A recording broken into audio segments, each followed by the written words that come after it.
Nos volvemos a ver con nuestros ojos y nos volvemos inmediatamente a conversar con Joan Zweig.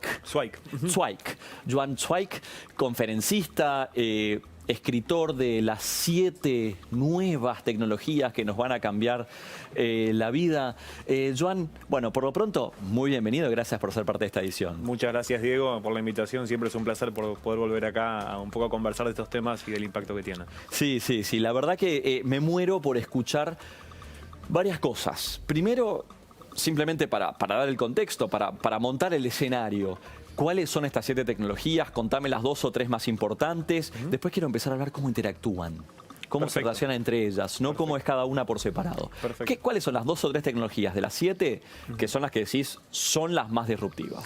Este libro fue producto a trabajar, a emprender, a escribir, a divulgar y a investigar muy de cerca las tecnologías que hoy se llaman disruptivas. Claro. Porque generan un cambio brusco en nuestra vida cotidiana, generan un cambio en nuestras formas, cambian la forma en la cual trabajamos, cambian la forma en la cual nos relacionamos.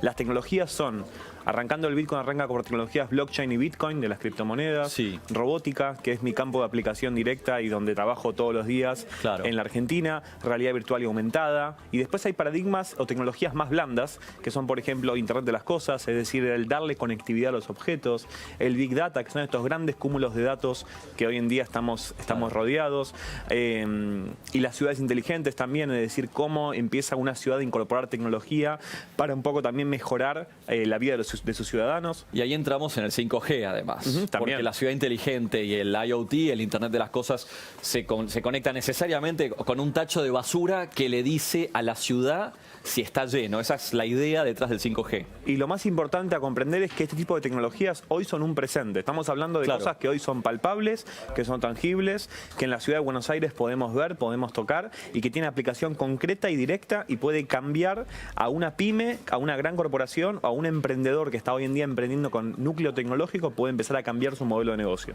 Estamos interactuando constantemente entre Big Data y video de seguridad y reconocimiento cuando pasamos por abajo de esos puentecitos que tienen los números de las patentes. Sí, por supuesto. Es un despliegue tecnológico inmenso que simplemente se traduce en algo muy simple que vemos ahí, pero muchas cosas pasan. Y que después hay un detrás de escena que quizás no somos conscientes, que es que nos captan nuestro número de patente, pero también lo que hacen es contrastarlo con bases de datos para averiguar cosas, para, por ejemplo, saber si hay algún caso ilícito con ese vehículo o esa patente está ligada a una búsqueda policial. Entonces, todas las tecnologías estas se van uniendo, se van conectando.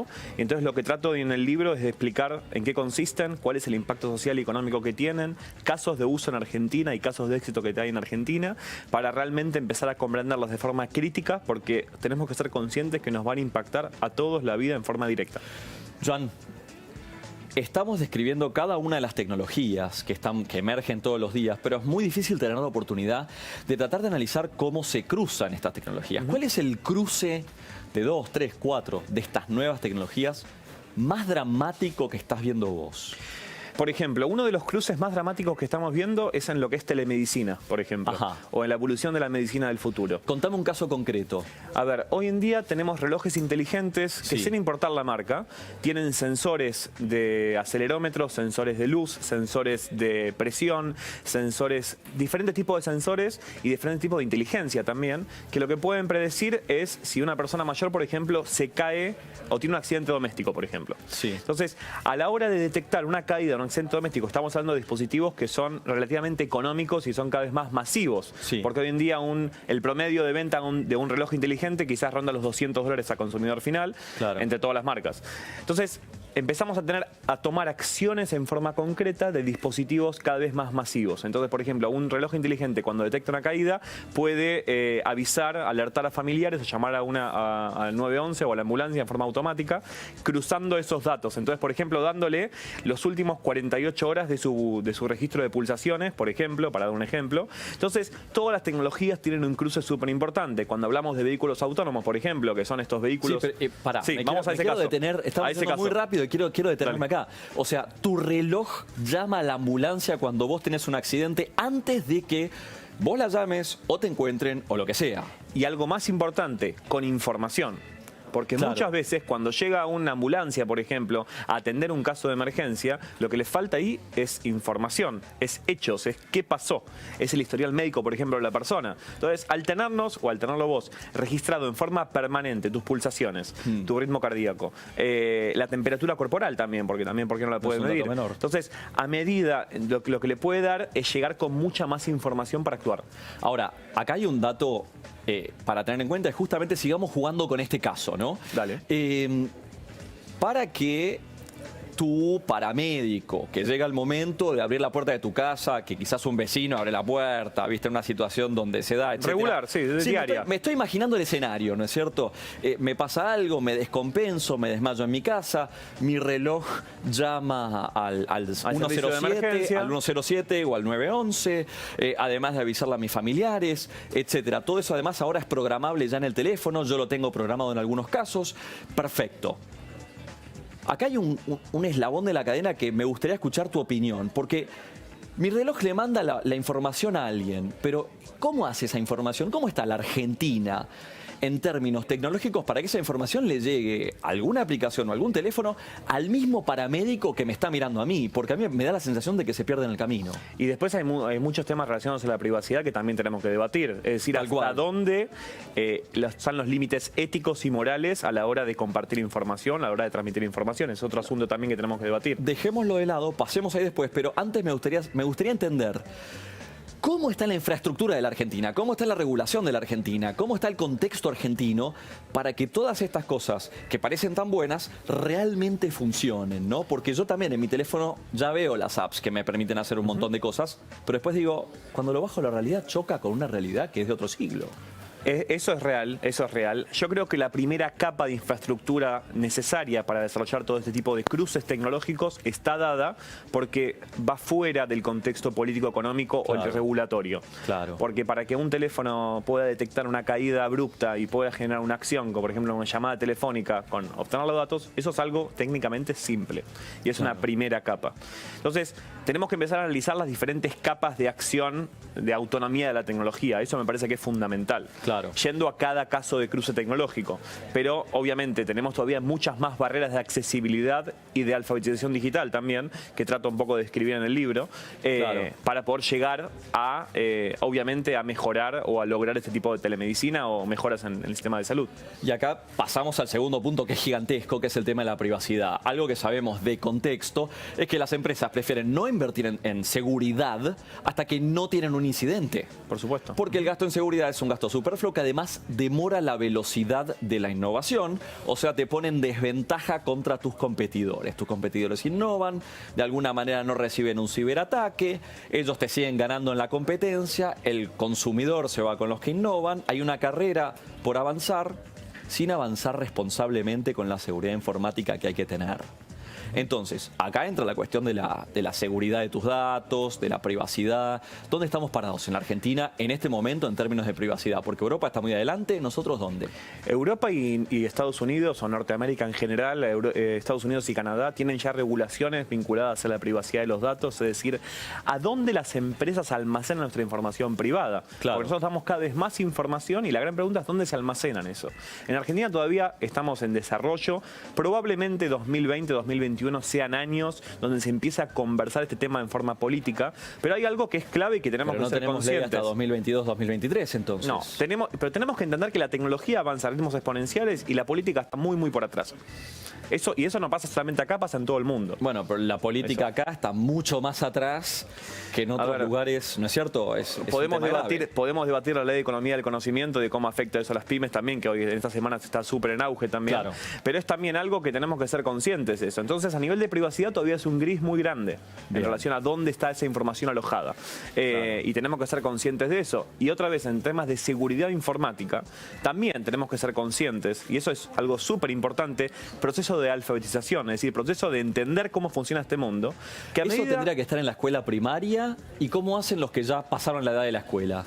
Para mí tenemos que, ahí interviene la política, ahí interviene la educación, ahí intervienen las universidades, ahí interviene los que nos dedicamos a divulgar y a trabajar con tecnología. Creo que es un tema de responsabilidad de todos nosotros como testigos y como usuarios de la tecnología en general. ¿Te parece, vamos a ser más simples, ¿te parece que los chicos en edad escolar, dejemos de lado a todos los adultos, están más allá del discurso y de que, bueno, el kit de robótica, etcétera, ¿te parece que están siendo alfabetizados digitalmente o hay solamente pintura de colores? Me parece que estamos fomentando un mundo donde promovemos la lectura y no la escritura. Donde promovemos a usar tecnología, pero no a crear tecnología. Y yo creo que insuficiente. Le diste aplazado a la educación argentina. Y yo creo que, y no es algo que pasa en Argentina, es algo que pasa a nivel mundial también, con diferentes ratios y con diferentes brechas. Pero yo creo que, por ejemplo, algo que debería considerar la educación primaria argentina es en los temas vinculados a seguridad informática y de los riesgos que implica el moverse. Porque, a ver, y esto nos pasa a todos a nivel etario. Claro. Cada vez más que subimos más fotos a Facebook, que hacemos más check-ins de dónde estamos, que etiquetamos a diferentes personas, que hacemos actividad en el mundo digital, tenemos que ser conscientes que a veces vale mucho más nuestra información privada que nos roben el aparato físico, porque después la información está en la nube, está en servidores. Claro. Entonces, me parece que tenemos que ser cada vez más conscientes de que a medida que nos insertamos en un mundo con la dimensión virtual y con más actividad digital, tenemos que ser muy conscientes de la seguridad informática que está anexada a todo ese mundo. Y uno de los problemas, déjame que te interprete bien y confirmame si te estoy interpretando bien, es que la educación argentina, la educación del mundo en general, la Argentina no está fuera del mundo, no te dota de herramientas de autodefensa digital. O sea, salís expuesto totalmente a un mundo donde digitalmente te pueden hacer cualquier cosa. Y por eso quizás no será casualidad el avance del grooming, del bullying, del sexting o no sé, de fenómenos que básicamente surgen por un uso desmedido y por un uso descontrolado de las redes sociales o de Internet en general. Simplemente para recordar lo que es el grooming es cuando un adulto se hace pasar por un niño y obviamente tiene muy malas intenciones con este niño. Está penado por varias leyes, eso sí está penado, la ley argentina, distintas leyes y jurisdicciones del mundo lo hacen. El bullying es una zona mucho más gris, donde hay un ataque personal hacia entre pares, generalmente, habitualmente. Claro. Pero, otra vez, la condena también en el mundo digital es muy difícil, porque hoy en día estamos cada vez más rodeados de huellas digitales, estamos rodeados, cada uno de nosotros tenemos tatuajes digitales. Los tatuajes son la foto que subimos, el tweet que mandamos, la locación donde, el restaurante que ponemos una opinión positiva o negativa, son todos tatuajes que son muy difíciles de poder borrar, porque el Internet cada vez más es más difícil de poder controlar la información que está expuesta. Por eso es tan importante alfabetizar y entender que los cambios tecnológicos, de acá no hay vuelta atrás, no hay marcha para atrás. Claro. Es decir, vamos para adelante. Entonces, y de adelante falta mucha alfabetización y falta mucha comprensión de las reglas del mundo que hoy en día estamos viviendo. Pregunta recursiva para un tipo de la tecnología. ¿Vos pensás que el problema de la falta de alfabetización digital, la falta de conocer la seguridad, la falta de todos esos agujeros educativos que estamos teniendo, la falta de saber escribir código, escribir programas de computación, ¿se arregla con más tecnología o con menos? Yo creo que se arregla con más conciencia humana. Con más conciencia humana, dependiendo del sector. Por ejemplo, en una entrevista que me hicieron acá en este medio hace unos meses, había una investigación acerca de si fomentamos el uso del celular en el aula o no. Claro. Si se fomenta el uso de tecnología en el aula o no. Y yo contesté que depende en qué entorno, porque por ejemplo, yo soy profesor universitario, soy docente, y en mi aula, y en mi materia, que es una materia teórica, es un espacio de pensamiento y otra vez, y yo fomento de que no usen el teléfono como espacio de reflexión entre todos. Que para nosotros también, para mí es un ejercicio, porque al estar tan metido en el mundo de la tecnología, dejar el teléfono por 3 horas durante una clase y otra vez hacer ese ejercicio también es positivo, porque en algún punto también siento que estamos en un mundo tan competitivo y tan dinámico y tan rápido que estamos de alguna forma saturados también, estamos saturando. Estamos generando saturaciones y en los más chicos esto todavía es más propenso porque un estudio de Stanford que fue totalmente fuerte del 2016 aproximadamente, analizó chicos de 12 a 16 años y básicamente empezó a analizar cuán importante es a nivel de liberación de dopaminas un like. Y y llegó a la conclusión que un like en chicos de 12 y 16 años libera las mismas dopaminas que un abrazo. Entonces, cuando un chico se pone tan mal porque, no sé, no logró la cantidad de likes suficientes o no logró la aprobación social suficiente en las dimensiones virtual, tenemos que comprender que eso a nivel biológico también está afectando. Es una crisis emocional a nivel biológico. Emocional real. Estamos yendo entonces, siguiendo esto y siguiendo este argumento, porque estos chicos van a ser grandes, van a ser adultos y van a seguir viviendo y van a seguir teniendo esta relación con la tecnología. Entonces, estamos yendo hacia una generación que quizás padezca algo así como un surmenage tecnológico, como lo que se podría decir normalmente en la calle el meltdown. Tecnológico, que tu cerebro esté tan quemado, saturado, tan quemado, claro, quemazón tecnológica. A ver, y no creo que sea casualidad ahora, empezó ahora el auge en Estados Unidos, más que nada en Silicon Valley, en la cuna de la tecnología, de los detox tecnológicos, es decir, de la liberación de la tecnología. Y yo creo que van a haber profesiones en el futuro que se van a dedicar a desintoxicar tecnológicamente a las personas. Porque, a ver, hay también una reflexión de Facundo Manes que es muy interesante, que él básicamente lo que comenta es, cuando nosotros, por ejemplo, un fin de semana, un sábado, un domingo, estamos tirados en nuestro sillón o acostados en nuestro sillón, viendo Instagram o viendo Facebook o viendo Twitter, lo que termina pasando es que terminamos más quemados de lo que empezamos, porque nuestra capacidad a nivel... ¿Por qué? Porque tenemos una cantidad de recursos cognitivos nosotros a nivel biológico que es limitada. Nuestra cantidad de recursos biológicos a nivel cognitivo es limitada, es decir, tenemos una capacidad que es limitada. Cuando llegamos a ese punto, es decir, cuando estamos descansando con el teléfono, viendo videos o viendo cualquier feed de cualquier red social, lo que pasa biológicamente es que nuestro cerebro termina más cansado de lo que empezó. Entonces, y a veces no somos conscientes de eso. Y me parece que también está creciendo una generación que cada vez es más consciente de los impactos que propone la tecnología y de estos quemazones o estos burnout que están produciendo la tecnología. Por eso quiero dar vuelta totalmente, es muy interesante lo que estás diciendo, muy interesante. Quiero dar vuelta al panqueque.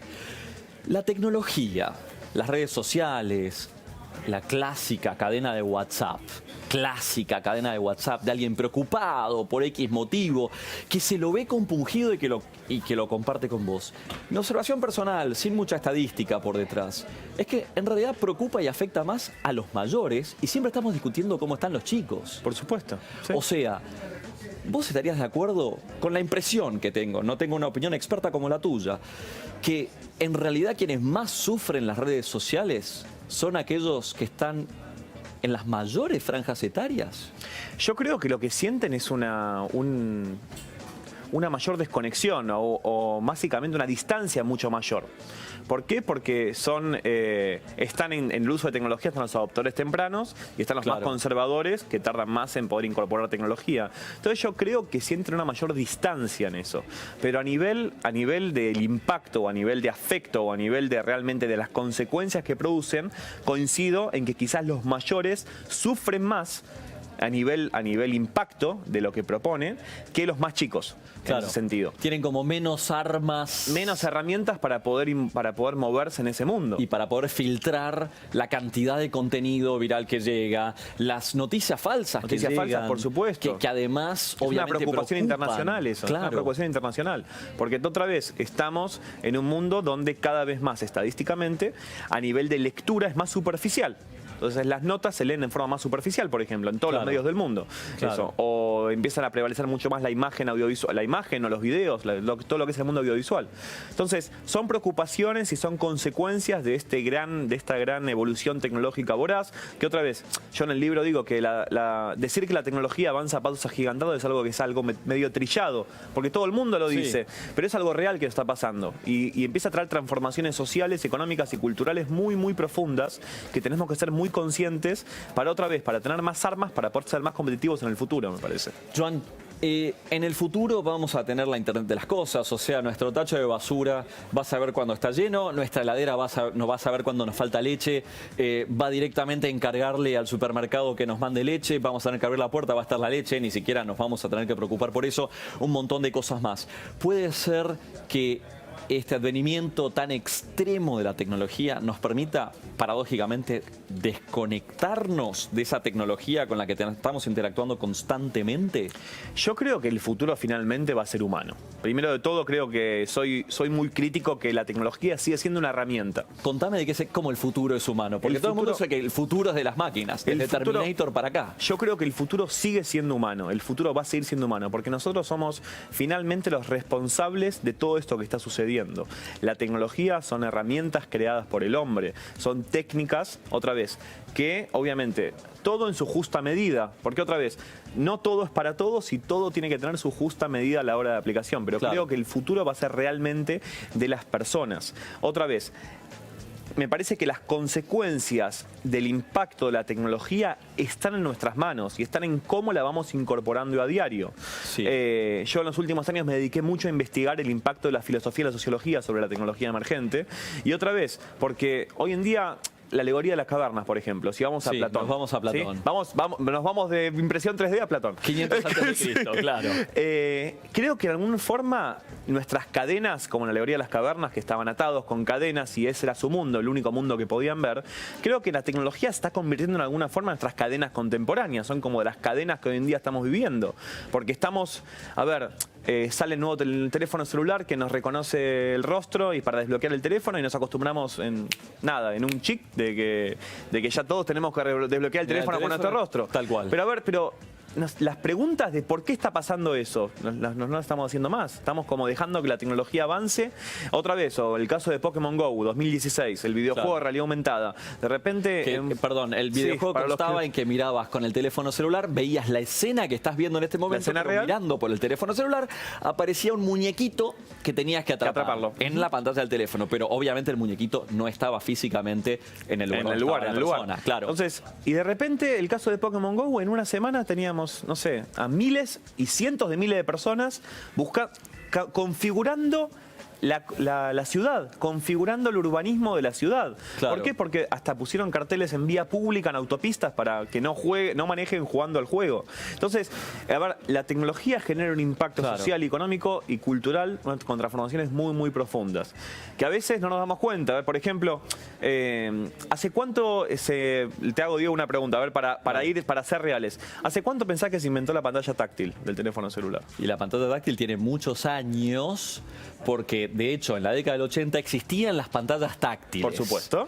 Así que de ahí proyecto que para el 90 ya había pantallas táctiles tranquilamente. Pero nos olvidamos de los teléfonos, de los teclados numéricos, del teclado QWERTY de BlackBerry, por ejemplo. Claro. Eso fue en el año 2005. Entonces, y hoy en día, si yo pregunto acá en la redacción o le preguntamos al público cuántas personas tienen teléfono con teclado físico, me parece que muy pocas. Sí, entre 0 y 0,1. Nos acostumbramos muy rápido y esos movimientos, y están los videos virales de los bebés, por ejemplo, que tratan de mover o de ampliar una pantalla pensando que es un iPad, una pantalla táctil o un televisor, por ejemplo. Entonces me parece que son transformaciones que hoy en día están ocurriendo, que tenemos que ser muy conscientes de que están pasando y otra vez, y este libro y mi trabajo desde el emprendimiento, desde el trabajar y desde el divulgar tecnologías, me parece que empieza a cumplir esa función. Es de los primeros ejemplares esto que me llegaron ayer, los primeros ejemplares. Obviamente es para vos. Quedo y no te lo devuelvo. Es para vos, Diego. 7R de Joan Zweig. Sí, correcto. Joan a partir del 1 de marzo. A partir del 1 de marzo, para continuar esta conversación con vos, que seguramente es riquísima. Te agradezco muchísimo, muchísimo, Joan, por ser parte de esta edición y gracias por intercambiar con nosotros. Muchas gracias, Diego. Como siempre, un placer.